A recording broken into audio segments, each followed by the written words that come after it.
kolala kolamuka eza petitité soki tongo etani pesa nzambe merci komisa ene tola epoza nzambe malamu ezali bongo Proverbe 30-30 na Sentinel TV bozolanda biso on direct ya Manchester na England bozolanda biso pe susu na Sofkins TV on direct ya Canada na kolala kolamuka eza petitité lelo oyo tokomi na 3e jour pe dernier jour ya Day National oyo tozolela ba héros nationaux ba ndeko na biso oyo ba sopi makila na bango mpona libérer mboka.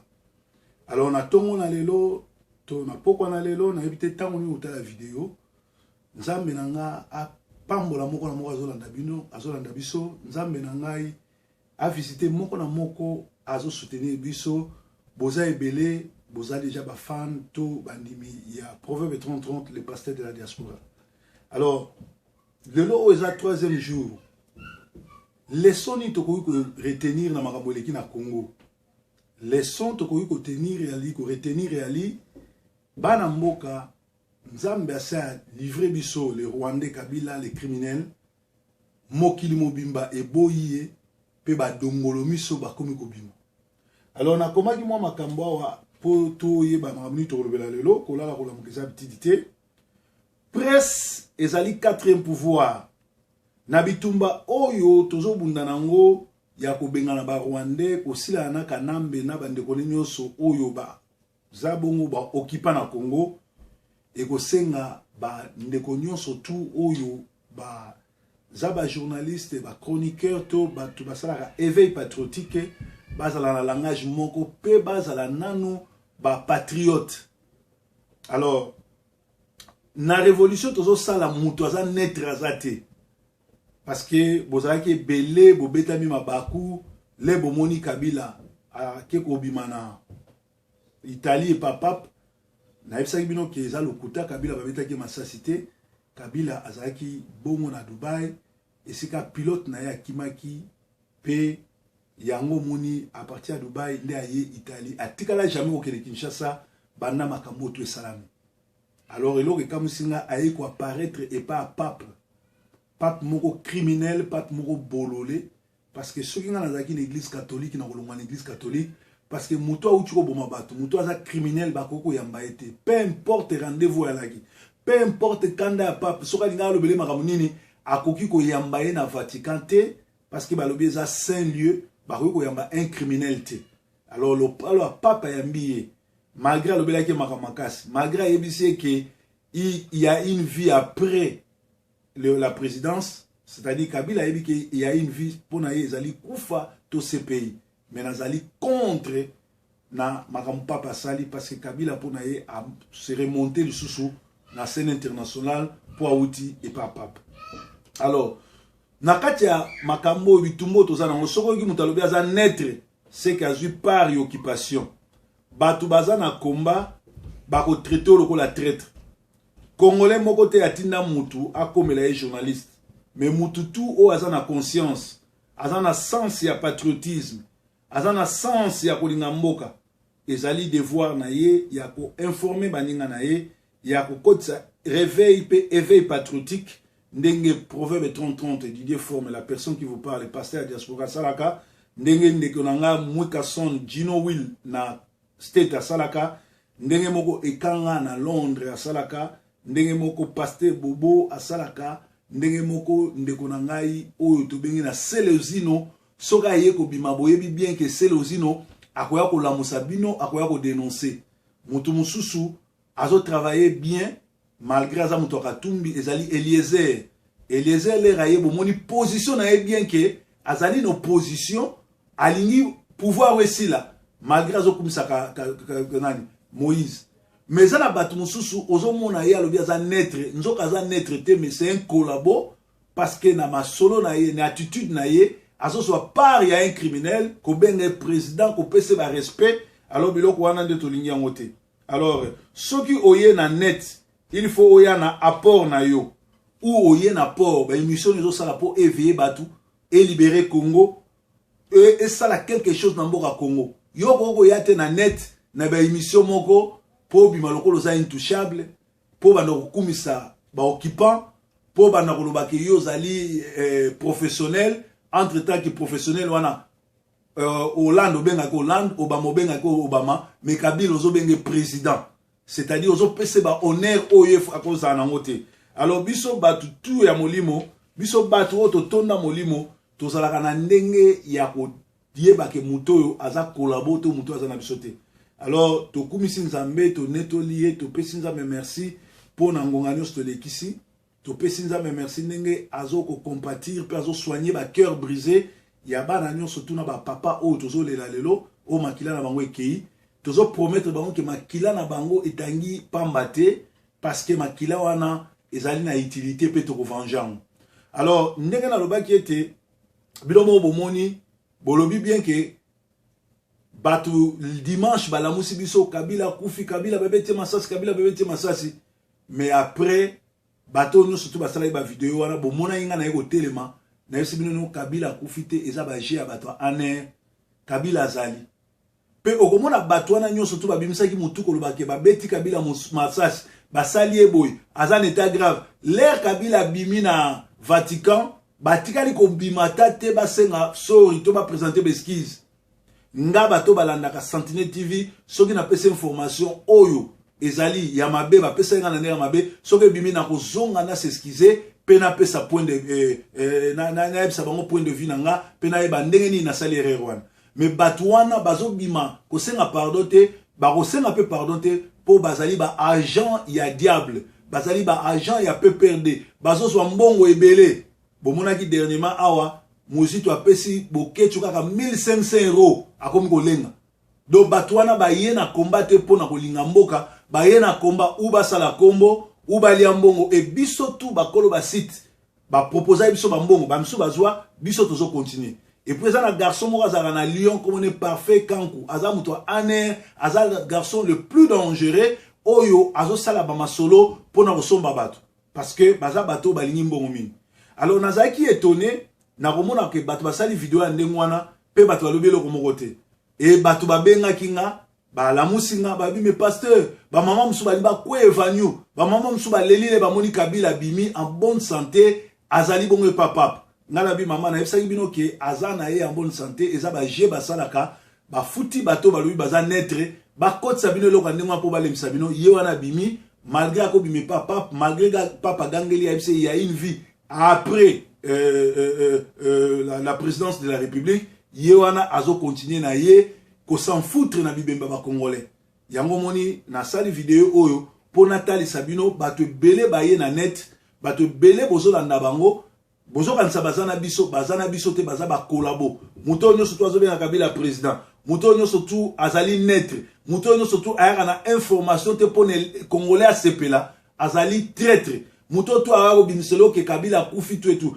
na kati ya bitumba soki boza na occupation boza na bitumba ezana ba nouvelle mususu ata Kabila ke na Kinshasa apesi bana nyonso tu ya université ba voiture eza événement te azo pesa ngo po amadoué biso ata kei na Kinshasa abi ndenge mwasi na za kopesa tu dekaye apesa ba conteneur ba kaye mwasi na pesa tu dekaye jimoko na bana apesi ba sapato o ekoka bango te. Soki ata pesa ki chaque bana valise moko $20 eza non événement pour azo sala biloko bongo pour asomba biso. Donc na kati ya presse na bituma to lango presse il faut yeba eloko nina ko laksa ba batu eloko nina ko laksa te soko ke na RTNC jamais Tshisekedi ya koleka kuna jamais olenga nko ya koleka kuna jamais mutu lokola nga proverbe 33 na koleka kuna pona nini po ba yebi ke pouvoir ya télévision ekoki ko changer makambo ebele yango moni Kabila comprendre apesi bato belé bambongo bato wana bazana biso bokanisi bazana biso baloba makama Kongo me bana biso te moko na bango na kangi preuve nazo lakisa lelo ezali masolo to solo ine lelo ngava na loba makambo mutu na benga kana mutu wana to solo li na ye soki na ko gagner ye to sali kimia soka yoki ngate na exposer ye alors nazo zongela bino bolanda oyo nga nazo tshela bino siko.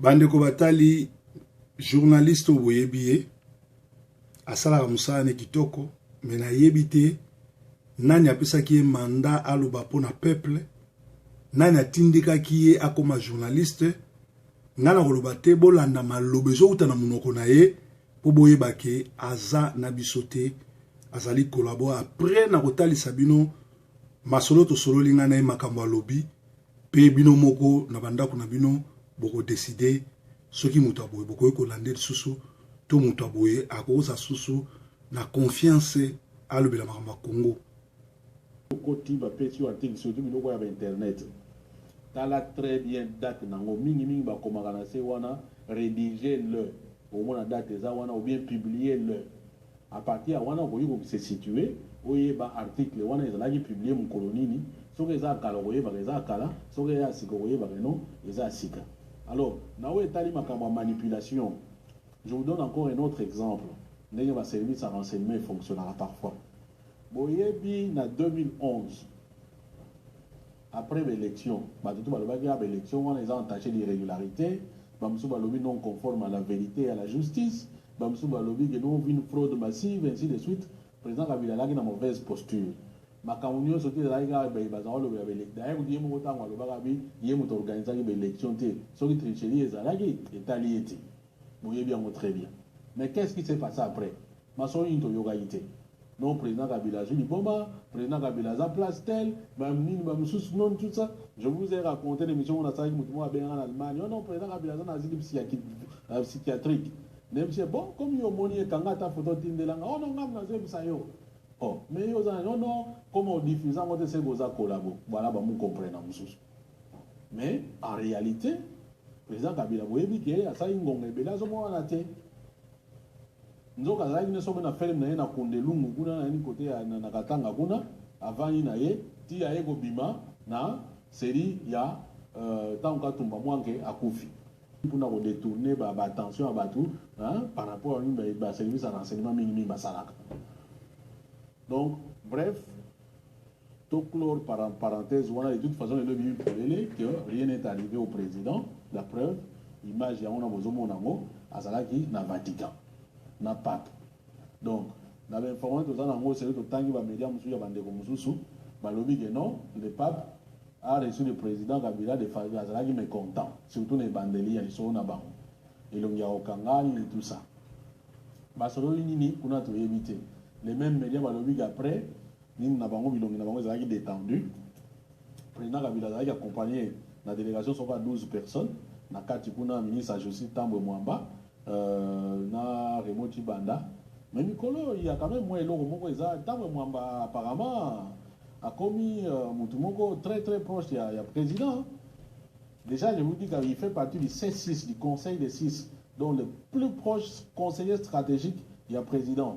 Désolé, on a promis une mission à C6, peut-être, bon, peut-être, il est co-modérateur, on a pas la majorité.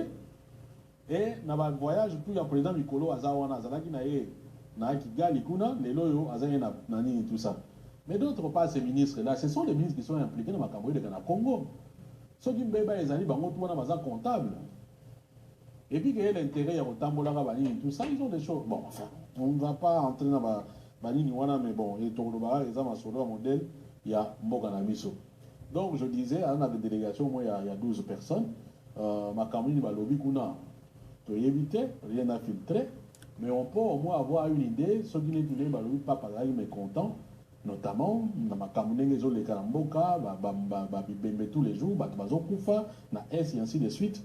Et avant, le président Kabila Yambaye na pape, le nonce apostolique a eu le rôle ambassadeur, il y a pape dans la République démocratique du Congo, Azalaka Pekota Est Kuna, démocratique du Congo, certainement que Masolo Sotuana, Masolo Liamo. Alors, qu'est-ce qui va se passer après tout le temps dans le comportement du président Kabila, Nenge Eroleka, après Koutanaye, et tout ça. Bon, apparemment, Nenge Tozomo Nazam, on dirait que la pression est à l'autre côté, mais c'est ce qu'on va voir, parce que dans le dialogue, Kokoso et Zali, dialogue est suspendu, constipé. Accord, Tisigoyo, et Zobimate. Kojo a mis ce projet d'accord Momboé, na kati kuna makambeza ebele, na ya malamu, na ya mabe, mais on dirait que ya mabe eza oleka. Date élection, d'accord, ezali komo en raté, balobi que non, date ko ça va repère sa date, 15 jours après signature de l'accord. Na ozongela yango après pour na olukota tout à ba contour ya makambo ndenge yango ezali kotambola. Donc voilà un peu mes chers compatriotes la partie à émission Oyo actualité expliquée. Olandi ndeko alobi azokumisa Kabila za président na ye soki Obama abengaki Obama François Hollande bolanda émission des François Hollande Kabila za président na ye pe na suka asukisi ke ba pression esalaki eloko moko te et donc azosala mosala plus que la mère Mende. Alors lenga na landi yango tala makambo na komelaki ye félicitations au commis porte-parole ya Kabila président na yo. Alors yoka ba déclaration bango ba commis tozo tangango. Alors mais TV a réagir à lui au benga ke président pour nini. Patrick Pachel Salami Alobi Fabien, bientôt le pouvoir va changer de camp. J'espère que vos hypothèses pertinentes allant dans le sens d'éclairer l'opinion resteront objectives. Je suis très impatient. Alors, Bozolanda, Bomon Bienga vana attaquer Moutou pour n'abimsam na poisa. Na solo la ganaye, Fabien ye na parfait, tous en contact bisonyoso. Parfait quand quoi comme les masses nanga Fabien proverbe a bengi yo kolabo azolinga frappé yo lobby nazo pekisaye ngasko na komelie Fabien obandaki bandeli obandaki bien mais okoma ko sala rôle ya Lambert Mende donc biso tozana posa ya ba journaliste patriote et non bato bazo kumisa un criminel rwandais émission kumisi au commissaire qui visite ya Kabila na Vatican na kufongola bana mai Moussala Fabien Azosala eza contre-révolution. Merci, rendez-vous lelo na 16h. Fabien Azongisi, c'est qui ce type là? Et loko nini elakisi ke nazo kumisa Kabila. Oko frappenga ndenge nini? Ako frappenga ndenge parfait. Bomoni bieza ye kuswani kaye. Fabien alobi po nasali nini po afrapenga. Je ne comprends plus les Congolais. Ngana komele le message pour yo kanisi biso to za ba yuma. Ozo mona teke ozo sala suite ya mende na ba émission na yo. En plus longola kombo ya Changu TV na po biso bana Changu to za ba combattant. Ba to benga Kabila jamais président. Oza na langage ya ba traître. Donc, aux amis, tu as perdu ami de Mende. Très bientôt, tu comprendras les Congolais. Nani atinda yo opesaka Congolais ba information. Alors, ceux qui olingi opesa biso ba news, eza eloko kitoko me koye la biso kokumisa Kabila te zana matisango. Na komeli bongo, bo mona réponse na esikoyo. Réponse na yango de quel droit yo koki kopesa nga ba injonction sur ce que je dois faire ou pas. Ozu mandat ya peuple congolais ou ya bana Changu po ya ko menacer ngai. Chers frères, il faut ko yeba ko réfléchir avant ya ko débiter parole. Ezangatina. Soki olingi na yo na ba émission na ngai te, c'est simple zapper na yo déjà que nazo comprendre eloko ozali ko reprocher ngate. Yango na komele tango yo zo kumisa Kabila ozo zui droit chez qui nga naza pasteur a diaspora na surveillera tout peuple apesa au mandate stopper kolobelaka peuple nga naza pli mwana Changu koleka yo nani ayebi yo na Changu osali nini na Changu po obebisa kombo na biso tuna mwana Changu tu akoyebisa yo makambo Didier forme basala na le valeur na Changu yo kumisa criminel ya Kabila po oza incivique. Yo oza combattant nga naza combattant te nazali journaliste nazali ko respecter ba norme ya musala olinga te Kabila azali reconnu comme président ya Congo et c'est lui et c'est à ce titre que Pape ayambaki ye olinga te nabenga ye nani. Quand je fais une émission qui est suivi par le monde entier, yo oza combattant, tikala na langage na yo aba combattant ko imposer ngai logique na yote. Na komelie landa ba vrai journaliste qualifié à TV5 ou France 24 bazobenga Kabila un président criminel. Donc yo Fabien Oleki Bango na nani atindi yo osala ba vidéo soki ozana langage ya ba combattante na pesi yo mitindo otika lobela makamususu. Fabien alobi aseki kekeke en tout cas o ekomi loko mususu mais nazo zela kaka vidéo. Donc alobi ke Kabila atikali président aozalara président yangwana papa yambele na qualité ya président Congo. Voilà. Alobi zala pe prêt na ko répliquer. Na répondre ye okoka pe ko répliquer na lingaki kokoma. Naza un oin de Dieu batu tout na tanga na tanda nzambe abeta bango. Ama qualité de oin de Christ na kangio mabondeli lo sambo moko te nkolo ayoka yopo oza ami ya ba criminel. Yoga réponse à Fabien, un oin de Dieu ne peut pas parler comme toi, je suis désolé et en fait, j'ai compris que tu fais aussi des vidéos, ce que je ne savais pas, je comprends maintenant ce que disait Parfait, tu es peut-être jaloux, je n'ai plus de temps à perdre avec toi, fais ce que tu veux, frère, je pensais te faire entendre raison, mais je réalise que tu as une relation conflictuelle avec le bon sens.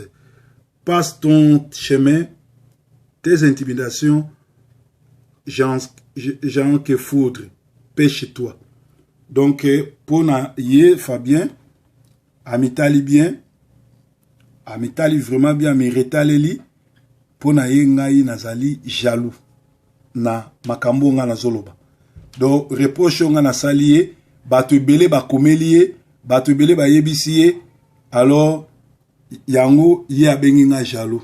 Pe aye ko komela nga susu awa na ye moko na mir na ye, Fabien yango yo, a komi susu awa epananga. Donc, binomo bomoni makamuni nezoleka na net, ba kolabo ba tomboki, binomo bozwa décision na makambo tozoloba, boyeba nani bokoyi kolanda nani bokoyi kolanda te, nani azana biso nani azana biso te. Nzambe a ko fongola bino miso. Collega's, meneer de minister, de gebeurtenissen in Congo die laten zich eigenlijk lezen als een chroniek van de aangekondigde dood. Wij hebben hier met tal van collega's vanuit de meerderheid, maar ook vanuit de oppositie al dikwijls gewezen op de teneur, de voortgang die zich in Congo vandaag ontwikkelt. En het is duidelijk dat Kabila zich niet voorbereidt op verkiezingen. Hij bereidt zich voor op het beheersen van onlusten en opstand. En hij kiest ook niet voor verkiezingen, maar hij kiest voor uitstel, voor verrotting, voor de tactiek van de glissement.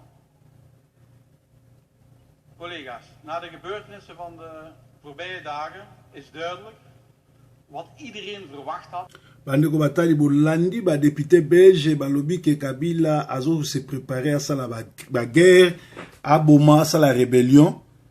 Presse nyon surtout à monde entier zo condamné, mais mutu oyo Fabien pona ye Kabila za président na ye, Kabila bangaka eloko te, Kabila azamba maki pe Kabila azali président na ye, arobengaka ye président. Alors bokeba na batu oyo bazana ba langage ya boye na kati ya communauté. Bino bo kanisa zo sala musala kitoko alingi bino nzoka azali mutu wa aner azolia mbongo azobundela Congo te mais azosala koleka mende. Donc musala oyo mende azali kosala na Kinshasa ye azo continuer ngo na internet baza ebelo bafuti bango mbongo oyo bazosala musala oyo ya ko bundisa mboka ya kosala makambo ebele na makambo oyo ezoleka. Alors na sali vidéo oyo batamayele batala vidéo ya salaki, batala conversation na biso, batala ba réponse na ye, ba juger que c'est pas un patriote, c'est pas un monsieur à faire confiance, c'est un orgueilleux et pour na ye akanisi ke nga na koza la jalo na ye, eza mawa mingi, bato ba yebinga, ba betele li solo, parce que na tiango to yebi yete, pe azo tia kombo ba na tiango, maza na langage ba na tiango te. C'est-à-dire, azali traître, pe azali collabo. Alors, ton on a lelo, nzamba batela bino pourquoi na lelo nzamba za na bino afongola bino miso pour comprendre makambo. Là, ce sont les ministres qui sont impliqués dans makambo de Congo. Ceux qui beba les alliés bango tout baza comptable. Et puis qu'il y a l'intérêt à Otambola Bani tout ça, ils ont des choses. Bon, enfin, on ne va pas entrer dans Bani Niwana, mais bon, et Toloba, les hommes sur leur modèle, il y a Mbogana Miso. Donc je disais, à une délégation, moi, il y a 12 personnes. Makambo ni balobi kuna, tu éviter, rien à filtrer. Mais on peut au moins avoir une idée, ceux qui ne disent pas papa là, il est content, notamment dans ma campagne les autres les karamboka, bimbe tous les jours, bazo kufa, na S et ainsi de suite. Et avant président Kabila va y envoyer na pape, le nom apostolique a eu le rôle ambassadeur il y a pape dans la République démocratique du Congo, azalaka pe kota est kuna démocratique du Congo, certainement que masolo surtout wana masolo yango. Alors qu'est-ce qui va se passer après tout le un comportement président Kabila ndenge iroleka après koutanaye na nani et tout ça. Bon, apparemment pe ndenge tozomona za mutu mo pe on dirait ni ba pression ça la kaye le côté. Mais c'est ce qu'on va voir parce que na dialogue kuna kokoso ezali dialogue eza suspendu constipé. Accord kisikoyo ezobimate Kojo abimisi projet d'accord momboye na kati kuna makambo eza ebele na ya malamu na ya mabe mais on dirait ya mabe eza koleka date élection na accord ezali komo na te balobi que non date ko ça va repasser sa date 15 jours après signature ya accord na ozongela yango après pour na kota tout en ba contour ya makambo yango ndenge yango ezali kotambola.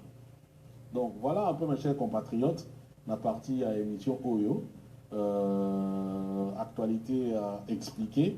Olandi ndeko alobi azokomisa Kabila za président na ye soki Obama abengaki Obama François Hollande bolanda émission des François Hollande Kabila za président na ye pe na suka asukisi ke ba pression esalaki lokomo te et donc azosala musala plus que la mère Mende. Alors lenga na landi yango tala makamna komelaki ye.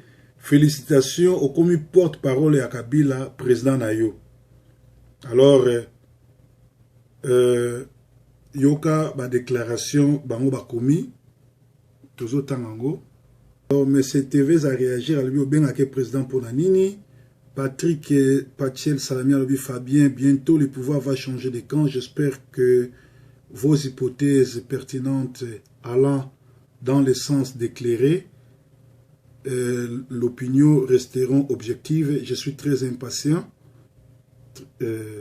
Alors, Bozolanda, bon bien nga vana attaquer Moutou pour na bimsam na poisa. Na solo la kanaye, Fabien ye na parfait tous en contact bisonyoso.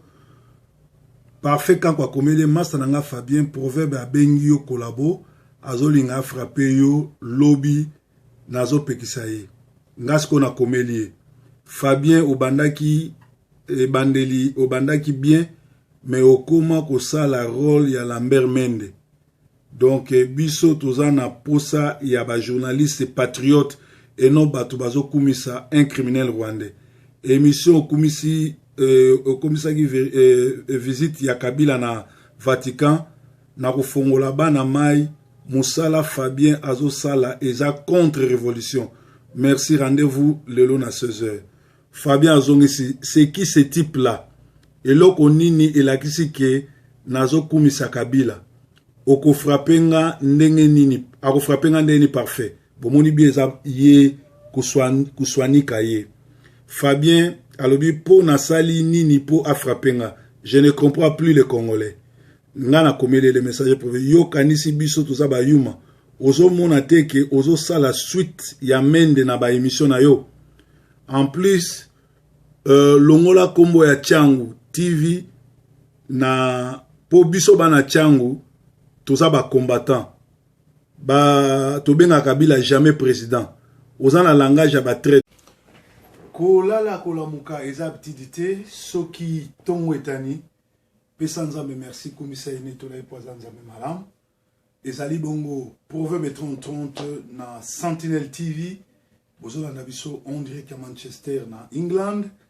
Bozola na biso pe susu na Sofkins TV on dirait qu'à Canada na kolala kolamuka eza petite.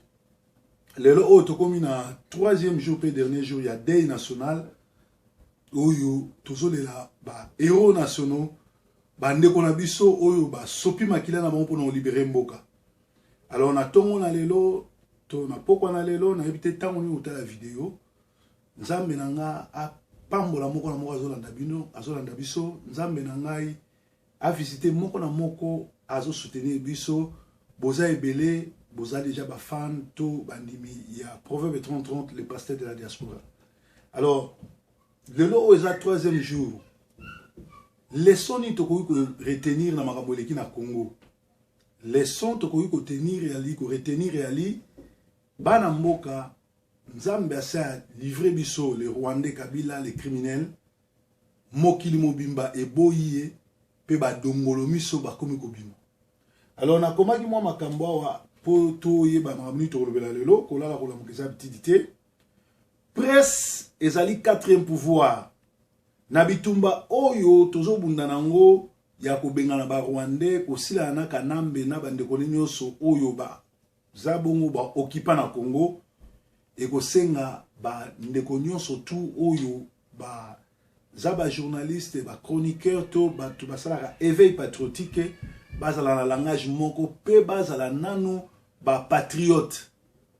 Alors na révolution tozo sala mutu aza netre azate parce que bozalaki belé bobetami mabaku le bomoni Kabila a keko bimana Italie et papap na ebisaki bino ke eza lokuta Kabila babetaki masasité Kabila azalaki bongo na Dubai esika pilote na ya kimaki pe yango moni à partir de Dubai nde aye Italie atikala jamais okele Kinshasa banda makambo to esalami.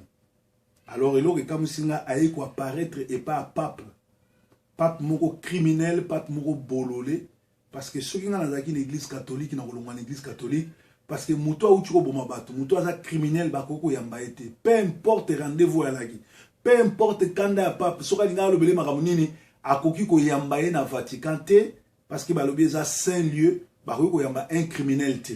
Alors le pape yambi malgré le belaki makamakasi malgré yebisi que il y a une vie après la présidence, c'est-à-dire Kabila yebi que il y a une vie pour na ezali kufa to ce pays mais nazali contre na makambo papa sali parce que Kabila pour na a se remonter le sous na scène internationale pour outi et pas pape.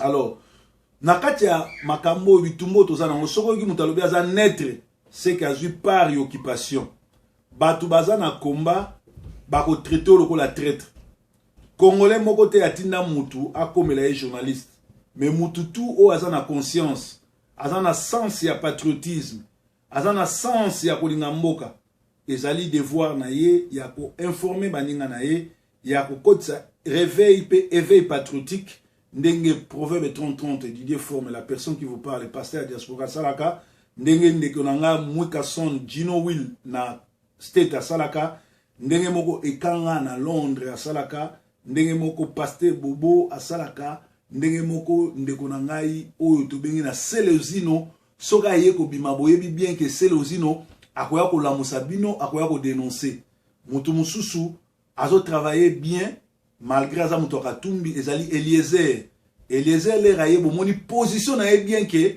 azali no position alingi pouvoir aussi là malgré azo kumisa ka nani Moïse mais ça na batu mususu ozo mona ye alobi aza netre nzoka aza netre te mais c'est un collabo parce que na masolo na ye na attitude na ye azo soit part ya un criminel ko benga président ko pese ba respect alors biloko wana nde tolingi yango te. Alors soki oye na net il faut oya na apport na yo ou oye na port ba émission les sala pour éveiller batu et libérer Congo et ça la quelque chose na mboka Congo yo ko ya te na net na ba émission moko po bima lokolo za intouchable po ba no kumisa ba occupant po ba na koloba ke yo zali professionnel entre temps que professionnel wana Hollande obenga ko Hollande Obama obenga ko Obama mais Kabila ozo benga président c'est-à-dire ozo pese ba honneur oyo akoza na ngote. Alors biso batu tu ya molimo biso batu oto tonda molimo tozalaka na ndenge ya ko dieba ke muto aza collabo to muto aza na biso te. Alors, to kumisi nzambe, to netolié, to pesi nzambe merci pour nangonga nyos to lekisi. To pesi nzambe merci nenge azo ko compatir, pe azo soigner ba cœur brisé. Ya ba na nyos surtout na ba papa o tozo lela lelo, o makila na bango ekei. Tozo promettre bango ke makila na bango etangi pambate parce que makila wana ezali na utilité pe to ko vengeance. Alors, ndenge na loba ki ete bilomo bomoni bolobi bien que batu dimanche balamusi biso Kabila kufi Kabila bebete masasi Kabila bebete masasi mais après bato nous surtout basala ba vidéo wana bomona inga na yeko telema na yesi bino Kabila kufi te eza ba jé bato aner Kabila azali pe okomona bato wana nyo surtout babimisa ki mutuko lobake babeti Kabila masasi basali eboy azan état grave l'air Kabila bimi na Vatican batikali ko bimata te basenga sorry to ba présenter besquise nga bato balandaka Sentinelle TV soki na pesa information oyo ezali ya mabe ba pesa nga na ndenge mabe soki bimi na kozonga na s'excuser pe na pesa point de na pesa bango point de vue nga pe na eba ndenge ni na sali erreur wana mais bato wana bazo bima ko senga pardon te ba ko senga pe pardon te po bazali ba agent ya diable bazali ba agent ya PPRD bazo so mbongo ebele bomona ki dernièrement awa Mouzito a pesi boketu kaka 1500 € akomi kolenga. Do batwana ba ye na combat po na kolinga mboka, ba ye na combat ou ba sala kombo, ou ba lia mbongo e biso tout ba kolo ba site. Ba proposer biso ba mbongo, ba mso bazwa, biso tozo continuer. Et puis ça na garçon mo azala na Lyon comme on est parfait kanku. Aza muto aner, aza le garçon le plus dangereux oyo azo sala ba masolo po na kosomba bato. Parce que baza bato ba lingi mbongo mini.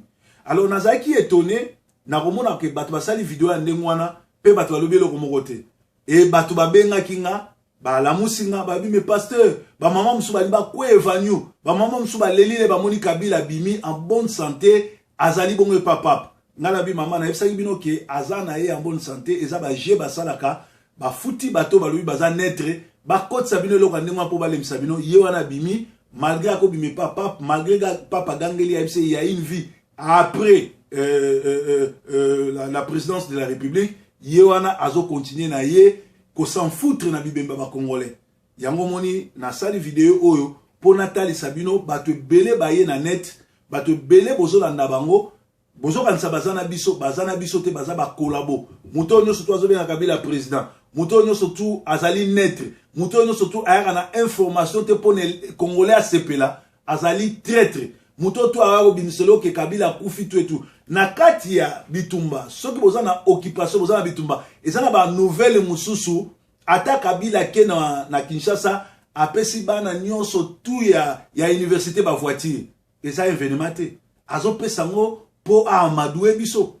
Ata kei na Kinshasa abi ndenge mwasi na zako pesa tu dekaye, apesa ba conteneur ba kaye, mwasi na pesa tu dekaye jimoko na bana pesa ba sapatu o ekoka bango te. Soki ata pesa ki chaque bana valise moko $20 000 eza non événement pour azo sala biloko bongo pour asomba biso. Donc na kati ya presse na bituma to nango presse ifo yeba eloko ni na kolaksa ba batu eloko ni na kolaksa te soko ke na RTNC jamais Tshisekedi akoleka kuna jamais olenganko ya koleka kuna jamais mutu lokola nga proverbe 33 na koleka kuna pona nini po ba yebi ke pouvoir ya télévision ekoki ko changer makambo ebele yango moni Kabila comprendre apesi bato belé bambongo bato wana bazana biso bokanisi bazana biso baloba makama Kongo me bana biso te moko na bango na kangi preuve na zola ksalelo ezali masolo to solo ine lelo ngava na loba makambo mutu na benga kana mutu wana to solo li na ye soki na ko gagner ye to sali kimia soka yoki ngate na exposer alors nazo zongela bino bolanda oyo nga nazo tshela bino siko.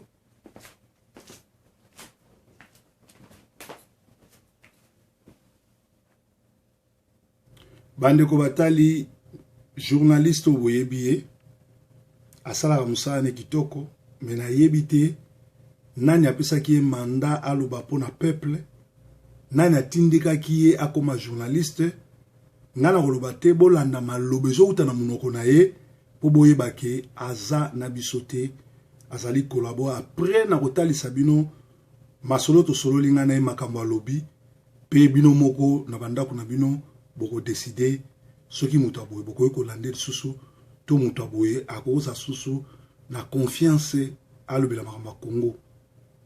Côté ba petit article surtout biloko ya internet. Tala très bien date nango mingi ba komaka na se wana rédiger le au moins la date eza wana ou bien publier le à partir wana ko se situer oyeba article wana ezalaki publier mu kolonini soki eza kala oyeba eza kala soki eza sika oyeba non eza sika.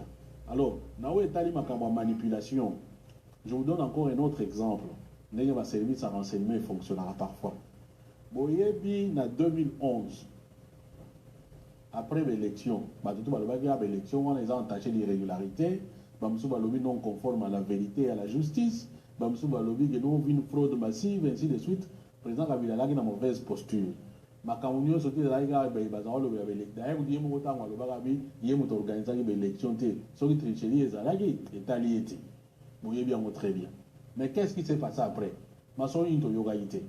Non, président Kabila, je dis, bon, président Kabila, la place telle, non, tout ça. Je vous ai raconté l'émission où on a salué en Allemagne. Non, président Kabila, on a asile psychiatrique. Même si, bon, comme il y a monnaie, quand on a photo de langue, oh non, on a ça. Oh, mais non, comme on diffuse, on a ces beaux collabos. Voilà, nous comprenons. Mais, en réalité, président Kabila, vous voyez qu'il y a ça, il y a ça, nzoka zaki ne somme na film na ye na kondelungu kuna na ni côté na katanga kuna avant na ye ti ya eko bima na série ya tanka tumba mwanke akufi pour na ko détourner ba attention à batu par rapport à une ba service à renseignement minimi basalaka.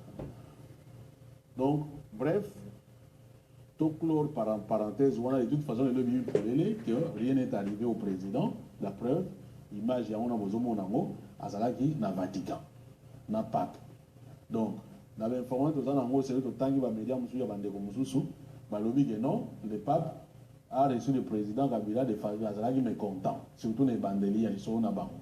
Et l'on y a aucun et tout ça. Basolo Nini, on a tout évité. Les mêmes médias, après, nous avons détendu. Le président Kabila a accompagné la délégation, sur 12 personnes. Na Katikuna, ministre à Justice Tambo Mwamba. Na Remoti Banda. Mais Nicolo, il y a quand même moins long. Apparemment, a commis Moutoumoko très très proche. Il y a président. Déjà, je vous dis qu'il fait partie du C6, du Conseil des 6, dont le plus proche conseiller stratégique, il y a président. Désolé, on a promis une mission à C6, peut-être, bon, il est co-modérateur, on a compte, il y a majorité. Et dans le voyage, puis il y a président Nicolo Azawana, Azalaki Nae. Tout ça. Mais d'autres pas ces ministres. Donc, aux âmes, tu as perdu ami de Mende. Très bientôt, tu comprendras les Congolais. Nani atinda yo opesaka Congolais ba information. Alors, ceux qui olingi opesa biso ba news, eza eloko kitoko me koye la biso kokumisa Kabila tezana matisango. Na komele bongo, bo mona réponse na esikoyo. Réponse na yango. De quel droit yo koki kope sanga ba injonction sur ce que je dois faire ou pas. Ozu mandat ya peuple congolais ou ya bana changu po ya ko menacer ngai. Chers frères, il faut ko yeba ko réfléchir avant ya ko débiter parole. Ezangatina. Soki olingi na yo na ba émission na ngai te, c'est simple zapper na yo déjà que nazo comprendre eloko ozali ko reprocher ngate. On a comme le temps yozo kumisa Kabila ozo zui droit chez qui nga naza pasteur à diaspora na silvera tout peuple apesa au mandate stopper kolobela ka peuple nga naza pli mwana changu koleka yo nani ayebi yo na changu osali nini na changu po obebisa kombo na biso tuna mwana changu tu akoyebisa yo makambo Didier forme basala na le valeur na changu yo kumisa criminel ya Kabila po oza incivique. Réponse na yango alobi yo oza combattant nga naza combattant te nazali journaliste nazali ko respecter ba norme ya musala olinga te Kabila azali reconnu comme président ya Congo et c'est lui et c'est à ce titre que pape ayambaki ye. À ce titre que pape ayambaki ye olinga te nabenga ye nani. Quand je fais une émission qui est suivie par le monde entier, yo oza combattant, tikala na langage na yo aba combattant ko imposer ngai logique na yo te. Na komeli landa ba vrai journaliste qualifié à TV5 ou France 24 bazo benga Kabila un président criminel dont yo Fabien Oleki Bango na nani atindi yo osala ba vidéo soki ozana langage aba combattante na pesi yo mitindo otika lobela makamususu. Fabien alobi aseki kekeke en tout cas o ekomi loko mususu mais nazo zela kaka vidéo. Donc alobi ke Kabila atikali président Arozala président, Yangwana papa yambele na qualité ya président Congo. Voilà. Alobi zala pe prêt na ko répliquer. Na répondre o kokape ko répliquer na lingaki kokoma. Naza un oin de Dieu batu tout na tanga na tanda nzambe abeta bango. Ama qualité de oin de Christ na kangio mabondeli lo sambo moko te Nkolo ayoka yopo oza ami ya ba criminel. Yoga réponse à Fabien. Un oin de Dieu ne peut pas parler comme toi. Je suis désolé. Et en fait, j'ai compris que tu fais aussi des vidéos. Ce que je ne savais pas, je comprends maintenant ce que disait Parfait. Tu es peut-être jaloux. Je n'ai plus de temps à perdre avec toi. Fais ce que tu veux. Frère, je pensais te faire entendre raison, mais je réalise que tu as une relation conflictuelle avec le bon sens. Passe ton chemin, tes intimidations, j'en que foudre, pêche-toi. Donc, pour ye Fabien, amitali bien, amitali vraiment bien, mais retaleli, pour na ye ngai nazali jaloux, na makambo nga na zoloba. Donc, reproche nga na saliye, batu bele ba komelie, batu bele ba yebisiye, alors yango ye abengi nga jaloux. Pe aye ko komelanga susu awa na ye moko na mir na ye, Fabien yango yo akomi susu awa epananga. Donc binomo bomoni makamuni ezoleka na net ba kolabo ba tomboki binomo